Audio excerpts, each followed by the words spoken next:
Sir Annamalai வந்து tweet போட்டிருந்தாரு, முன்கூட்டியே சொல்ல சொல்லி. அண்ணாமலை நேற்று ஒரு ட்விட் போட்டிருக்காரு, முன்கூட்டியே போயிட்ட போறதா சொல்லியிருந்தாரு. முன்கூட்டியே சொல்லுங்க 10 பேருக்கு சாப்பாடு ரெடி பண்ணணும். அவன் எங்களுக்கு நாங்கள் வந்தோம்னா எங்களுக்கு நான் வெஜிடேரியன் வேணும், எங்களுக்கு வந்து பீஃப் பிடிக்கும், அதெல்லாம் நான் வெஜிடேரியன் பீஃப் எல்லாம் பண்ணிடலாம். வரும்போது சொல்கிறோம், நீங்கள் பண்ணிடணும். 2 நாள் டைம் கொடுப்போம், அப்போ அவர் செஞ்சுட்டாலும் முதலமைச்சருடைய ஆட்சி வந்து காமராஜருடைய ஆட்சி போல இருக்குன்னு சொல்லி. கண்டிப்பாக. ஏனென்றால் எந்த ஒரு நல்ல ஆட்சியும் காமராஜர் ஆட்சி தான். நீங்கள் காமராஜர் ஆட்சி வேறு, யார் யார் நல்ல ஆட்சியை தருகின்றார்களோ அவர்கள் பெயரில் நல்லாட்சி தந்தார் என்று சொல்லுகின்றார்கள். இப்பொழுது காமராஜர் மிகப்பெரிய நல்ல ஆட்சியை தந்தார், மதிய உணவு திட்டத்தை கொண்டு வந்தார், மக்களை குழந்தைகளை படிக்க வைத்தார், இந்த நாட்டிலே பல அணைகளை கட்டினார், பல தொழிற்சாலைகளை கொண்டு வந்தார். ஆகவே அவர் காமராஜர் ஆட்சி நல்லாட்சி என்று சொல்கின்றோம். அதேபோல் ஸ்டாலின் அவருடைய ஆட்சியும் பெண்களுக்கு பல நல்ல காரியங்களை செய்திருக்கின்றார். அவர்களுக்கு 6000 ரூபாய் தரப்படுகின்றது, 1000 ரூபாய் தரப்படுகின்றது, கல்லூரிக்கு செல்லும் பெண் குழந்தைகளுக்கு 1000 ரூபாய் தரப்படுகின்றது, பேருந்துகளிலே இலவசமாக செல்ல முடிகின்றது, காலையிலே பிரேக்ஃபாஸ்ட் என்று சொல்கின்றோமே காலை உணவு, அது மாணவர்களுக்கு இலவசமாக தரப்படுகின்றது. ஆகவே இத்தகைய நல்ல திட்டங்களை செய்கின்ற காரணத்தால் ஸ்டாலின் அவருடைய ஆட்சியும் நல்ல ஆட்சி. அது ஸ்டாலின் ஆட்சியாக இருந்தாலும் சரி, காமராஜர் ஆட்சியாக இருந்தாலும் சரி, யார் நல்லவைகளை செய்தாலும் அதை காமராஜர் ஆட்சி என்று சொல்லலாம், ஸ்டாலின் ஆட்சி என்று சொல்லலாம். அதில் வேறுபாடுகள் இருப்பதாக எனக்கு தெரியவில்லை. காவேரி நீர் வந்து கிடைக்க வேண்டும் என்று நேற்று அந்த டெல்லியில் இருக்கின்ற அந்த குழு உத்தரவிட்டு இருக்கின்றது. தண்ணீர் வரும் என்று நினைக்கின்றனர். நேற்று தானே உத்தரவிட்டு இருக்கின்றார்கள், கிடைக்கும். காமராஜர் ஆட்சி வந்து யார் நல்லாட்சி செய்தாலும் அது காமராஜர் ஆட்சி கருதும் அப்படிங்கிறீங்க. காமராஜரால் ஏற்றுக்கொள்ளப்படாத கட்சிகள் 2 திராவிட கட்சிகள். அந்த கட்சி நல்லாட்சி நடந்ததுன்னு காங்கிரஸே சொல்ல ஆரம்பிச்சாச்சு. அப்போ நீங்க காங்கிரஸ் வந்து காமராஜர் ஆட்சியை கொண்டு வர முடியாது அப்படின்னு நம்பிக்கை இழந்துட்டீங்களா? நீங்கள் இன்றைக்கு காங்கிரஸ் பேரியக்கமும் திராவிட முன்னேற்ற கழகமும் இன்றைக்கு ஒரு அணியிலே நிற்கின்றோம். இதே 2 கட்சிகளும் தான் நாங்கள் 67 வரை நாங்கள் ஒருவரை ஏற்றிருந்தோம். அது திகாவாக இருந்தாலும் சரி, திமுகவாக இருந்தாலும் சரி, காங்கிரஸ் அது திராவிட முன்னேற்ற கழகத்தை எதிர்த்திருந்தது. திராவிட முன்னேற்ற கழகமும் காங்கிரஸை எதிர்த்திருந்தது 67. ஆனால் அதற்கு பிறகு சூழ்நிலைகள் மாறின. அன்றைக்கு இருந்த சூழ்நிலைக்கு ஏற்ப ராஜாஜி தலைவர் அண்ணாவுடைய தலைமையிலே ராஜாஜி உட்பட அத்தனை பேரும் ஒன்று சேர்ந்தார்கள். காரணம், அப்போது இருந்த நிலைமையிலே இந்தி திணிக்கப்படும் என்ற ஒரு பயம் இருந்தது, அரிசி கிடைக்கவில்லை என்று ஒரு பயம் இருந்தது. காங்கிரஸ் தலைவராக இருந்தவர்கள் நல்ல விதமாக சொன்னார்கள், பசி எடுத்தால் எலியை சாப்பிடுங்கள் என்று சொன்னார்கள். நல்ல விதமாக சொன்னதை மக்கள் தவறாக புரிந்து கொண்டார்.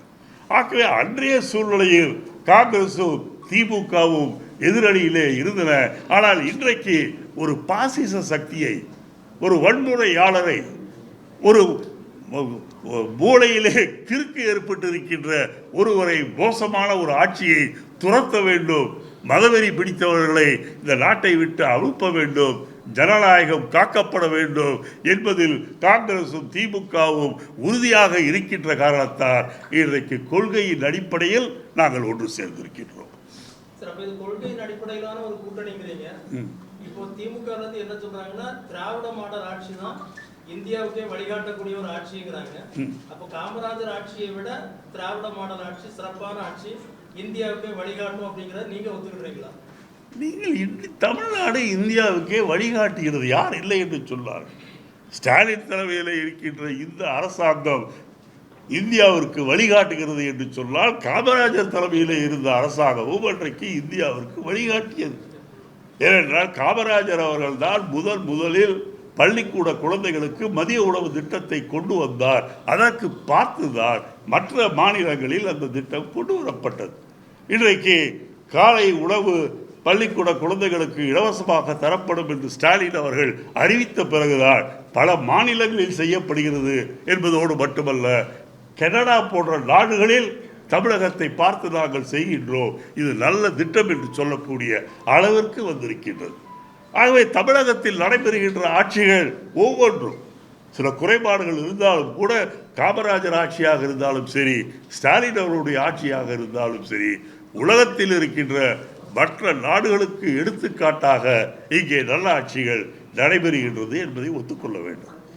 இனி காமராஜர் ஆட்சிங்கிற உங்களுடைய கோஷம் அப்படி இனி காமராஜர் ஆட்சி அப்படிங்கிற காங்கிரசினுடைய முழக்கம் குறையுமா? இல்லை நீங்கள் சத்தம் போடுவதிலேயோ முழக்கம் செய்வதிலேயோ ஒன்றும் விசேஷம் கிடையாது. காரியங்கள் நல்லபடியாக நடக்க வேண்டும். தமிழகத்திலே ஆட்சி நல்லபடியாக நடக்க வேண்டும். இன்றைக்கு தமிழக மக்கள் சில விஷயங்களிலே பாதிக்கப்பட்டு இருக்கின்றார்கள். அதெல்லாம் சரி செய்யப்பட வேண்டும் என்பதுதான் கொள்கையாக இருக்க வேண்டுமே தவிர கோஷங்கள் போடுவதால் எந்த பயனும் இருக்காது. நல்லாட்சி தருபவர்களை அவருடைய பெயரை வைத்து கூப்பிடுவதிலே இப்போது நீங்கள் இருக்கின்றீர்கள் ஒரு பத்திரிகை நிருபராக. ஆகவே நீங்கள் நல்லபடியாக என்னுடைய செய்திகளை நாளைக்கு போட்டீர்கள் என்றால் பத்திரிகை பெயரை சொல்வதை விட உங்கள் பெயரை சொல்லி மிக அருமையாக செய்திருக்கின்றார், நல்ல நிருபர் அவர் என்று நான் அப்படித்தானே புகழ முடியும். அதோடு தவறு கிடையாது.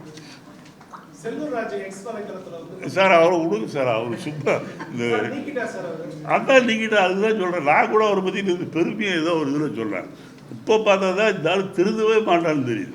எப்படி அந்த தண்ணீர் ஆற்று தண்ணீரை வந்து ஆவியாக போகாமல் அந்த இதை வச்சு தெர்மோகோலை வச்சு நான் தான் கொஞ்சம் மாறிட்டாரு, புத்திசாலியாக இருக்காரு, பரவாயில்ல முதல்ல இருந்தால் ஒரு டிவியில் சொல்கிறேன். அதை எப்படி வாபஸ் ஆகுறதுன்னு தெரியல. அந்த இன்னைக்கு அவர் ஒரு பைத்தியங்க. நான் இதில் இருக்கும்போது மதுரையில் வந்து ஜெயலலிதா மேலே கேஸ் போட்டு கையெழுத்து போடுறதுக்கு மதுரையிலிருந்து கையெழுத்து போட்டு விட்டாங்க. நான் அங்கே போய் ஹோட்டலில் தங்க வேண்டியதாக போச்சு. எல்லாம் அடிக்க பொம்பளைகள்லாம் அடிச்சு விட்டாரு.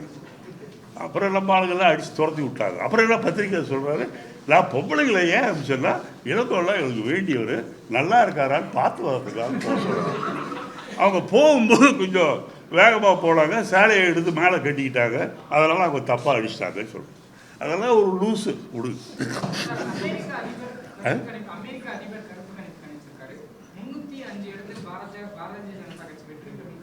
யார்? அமெரிக்க அதிபர். இந்திய தூதர், அமெரிக்க தூதர். அமெரிக்க தூதரா? He's not an Indian. How can he judge the things here? அவர்களுக்கெல்லாம் என்ன நடக்குதுன்னே தெரியாது. அமெரிக்க ஜனாதிபதினா கொஞ்சம் உயர்ந்த பதவின்னு நினைச்சேன். இப்போதான் நீங்கள் சர்வேயர்னு சொல்றீங்க.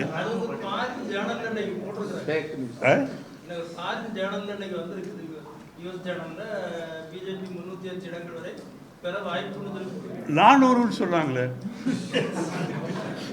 சரி நெல்லை மாவட்ட காங்கிரஸ் தலைவர் ஜெயக்குமாரோடைய அந்த வழக்கு 18 நாளுக்கு அப்புறம் சிபிசிஐடி மாத்திருக்காங்க. இத்தனை நாளா தொடர்ந்து வழக்கு விசாரணை நேர்மையாகவும் தீவிரமாகவும் நடக்குதுன்னு காங்கிரஸ் வட்டாரங்கள் தெரிவித்தது. ஆனா இன்னைக்கு நேற்று வந்து சிபிசிஐடி மாத்திருக்காங்க. இதை பத்தி உங்களோட கருத்து என்ன சார்?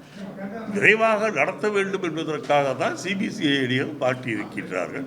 கண்டிப்பாக இந்த அரசாங்கத்தை பொறுத்தவரையில் முதல்வராக இருக்கின்ற ஸ்டாலின் அவர்களுடைய ஆட்சி நல்லாட்சி என்பதோடு மட்டுமல்ல, சட்டம் ஒழுங்கு காப்பாற்றப்பட்டு இருக்கின்றது.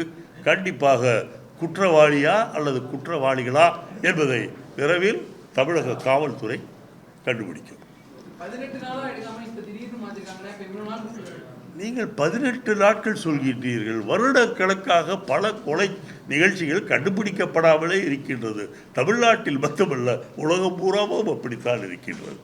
ஆகவே 18 நாளுக்குள் கண்டுபிடித்து விட வேண்டும் என்று சொன்னால் நாம் கடவுள் அவதாரமாக இருக்கின்ற கொஞ்சம் இதாக இருக்கின்ற மோடியை போன்றவர்களை இங்கே வந்து சொல்லி ஏதாவது மஸ்தான் வேலை செய்யுங்க. தெரியுது இல்லை இல்லை, சில நாள் ஆகும். நீங்கள் இப்போ சைக்கிளில் போய் நீங்கள் டபுள்ஸ் போய் அந்த காலத்தில் மாட்டிருப்பீங்களே, உடனே ஃபைனாக போட்டாங்க. இப்போ தான் உடனே ஃபைன் போடுறான். அப்போ நீங்கள் கோர்ட்டுக்கு போகணும், நடக்கணும், வரணும், அதெல்லாம் இருந்துச்சு. இல்லை, பாதகம் செய்பவரை கண்டால் நாம் பயங்கொள்ளலாகாது பாப்பா, மோதி மிதித்து விடு பாப்பா, அவர் முகத்தில் உமிழ்ந்து விடு பாப்பா. அண்மை செய்திகளை உடனுக்குடன் தெரிந்து கொள்ள இணைந்திருங்கள் இயம்நாடு தொலைக்காட்சியுடன்.